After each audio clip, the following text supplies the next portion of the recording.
Good morning. Good morning. Well, it is day one of competition for me here today. We are getting ready to head down to the Arnold Fit Expo. I need to do an intro. What's going on, guys? It is Uncle Nick and Miles here. It is day one of the competition for me here at the Arnold. It is our day two here at the Arnold. So I have a 295 log clean and press today, and as well as having a 310 each hand farmer's carry. Is no longer 60 foot. It is now 50 foot. Come to find out, they changed some stuff up. Apparently, shocker. That's what Strongman Corp does. So Miles and I, we're getting ready here. We are getting ready to head down, meeting Brian. He's coming down from his room, and day one at the Arnold. Let's go.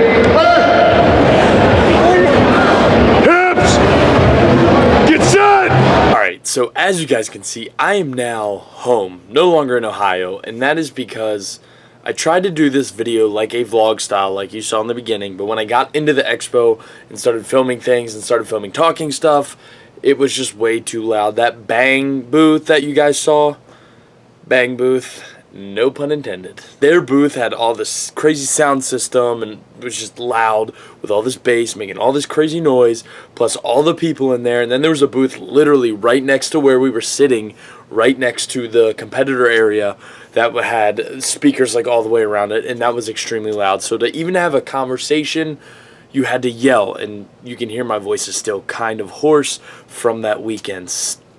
So I do want to apologize that the next videos will not be the same type of style that I did with the Road to the Arnold. I got a lot of good feedback on that, and I want to do more stuff like that for you guys because it's just more interesting, it's way more organic, and I have way more fun with that type of content than I do standing here talking to myself and a camera, because that's essentially what it is going on before I get it to you guys. With that being said, I want to talk about my day one events. I want to make a day one at the Arnold, day two, and a day three. My day one being my first comp day, my day two being my second comp day, and the day three being the Sunday with all the booth stuff that we did and the animal cage with Miles, and talk about some of that experience. And I will try and bring Miles in on that to let him talk about it with you guys, because it is really cool what he got to do and what we got to do as a whole team together with this whole experience. It was amazing. Now, my first event was the log clean and press, which I kind of bombed. I didn't really bomb. I got one rep, but I have a really good reason. We had breakfast with Arnold Schwarzenegger and his peeps, which was pretty awesome. When they reached out to Miles and invited us to breakfast, of course we're going to say yes. Not only did they invite him out there, invite us out there and sponsor the trip, but they wanted to hang out with us, spend time with us, so obviously we're going to say yes. And it wasn't even some publicity thing that Arnold wanted to do. Arnold was genuinely interested in Miles and having conversation with him, having conversation with us, and we got to see what kind of a person he really is, and he is such a nice and generous and giving person, and it was absolutely an amazing thing. So thank you to Arnold for really extending his hand to us and giving us an all-around amazing experience. Thank you, Daniel, his chief of staff, was awesome with us. Great getting to hang out with you and your guys. You guys are awesome. Your hospitality was truly amazing, and I cannot thank you guys enough. So we eat breakfast with Arnold, have conversation, joke, and then smoking with those guys, and I figured it was getting close to time where they'd probably be getting done women. They had women warming up when I left. I get there, run through the hotel, run through the bridge, what you saw in the intro, and then run through the expo, bobbing and weaving, shaking and moving around all these people. And I get there, and I hear 1 minute left for warm-ups. And I think, oh shit, I just missed warm-ups. So I hear that, and I'm like, not today. I'm going to at least get something done. I hurry up, throw my knee sleeves on, throw my lifters on. I run out there, shoes are untied, no belt, hop the fence. I'm like, hey, what's on that log? I haven't been able to warm up yet. They said it's 290. I'm like, oh, comp weight. Awesome. Screw it. I'm going to give it a whirl and just get something in before I have to actually do it for real. So I clean it, and as soon as I get in that front rack position, it takes all the wind out of my sails. I'm like, yep, that's 290. So I press it out, and it felt like 290. It felt way heavier than 290 because I had a full stomach. I wouldn't say full stomach. I knew I had to compete, so I didn't gorge at breakfast. But I had enough. And after the running, after eating, not a good combo. I would not recommend that. And then my head got kind of weird because I was flat. I was not warmed up. Was not ready to go. Then they start getting into the actual competition. And then fast forward to when they get to my heat 5, lane 1, Nikolai Myers. Competitor ready. Kinda. Ready's not the term I would use for that moment in time. But I was there. Pick it up, first clean, goes great. I get up there, I'm like, yep, still feels like death. And I press it out. Now the press looked pretty fast looking at it, but it did not feel that way. I still got that weird head pressure. I felt flat. I didn't drop under. I go down, go for a second rep. I should have taken my time like I did in training, but I was kind of flustered because I knew I was in trouble because I was not firing on all cylinders. I was not warmed up. My body was not prepared at this time, but I knew I had to execute.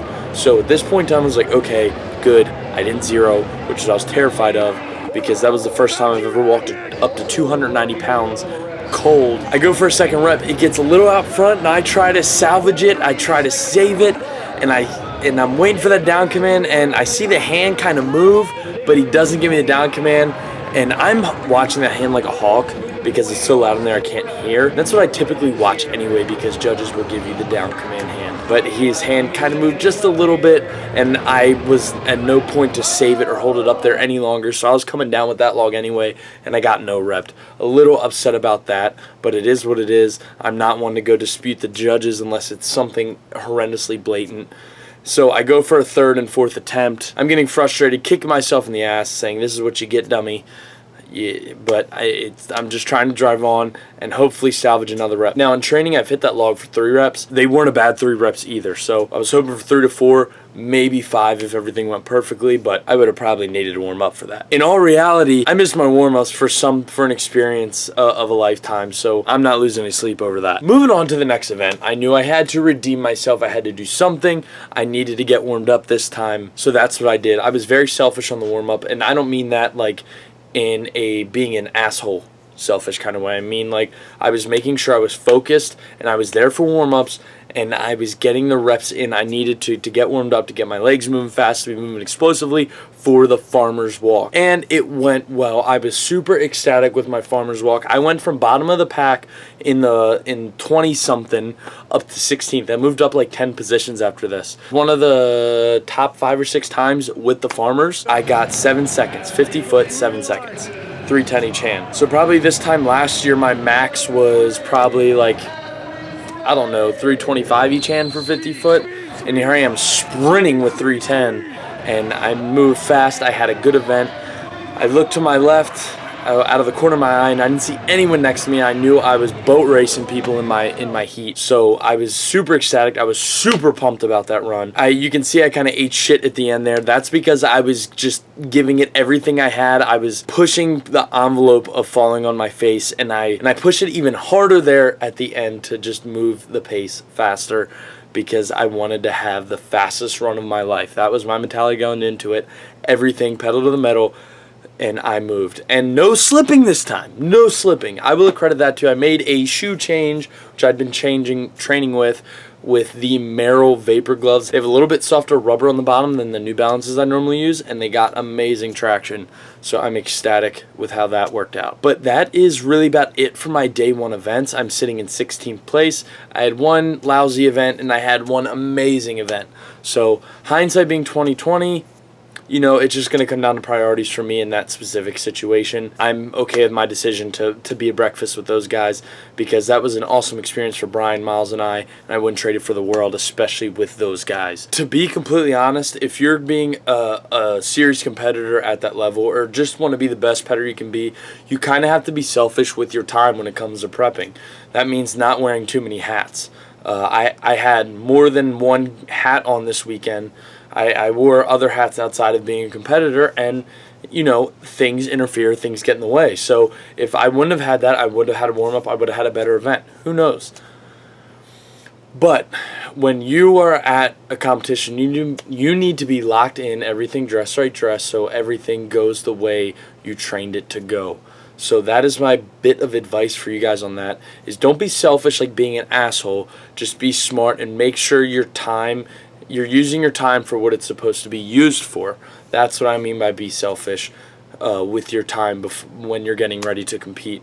Everything needs to have a purpose at that point. Everything needs to be calculated, taken into the equation for the overall performance, and make sure you guys are just constantly thinking about the impact that whatever that decision or action is going to make on your competition.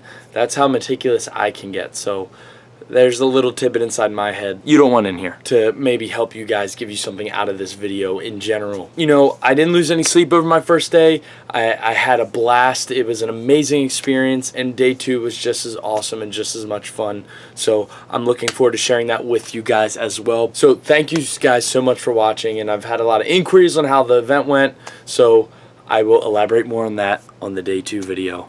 Until the next time, you guys know what the deal is. Get out there, get after it, and embrace the suck.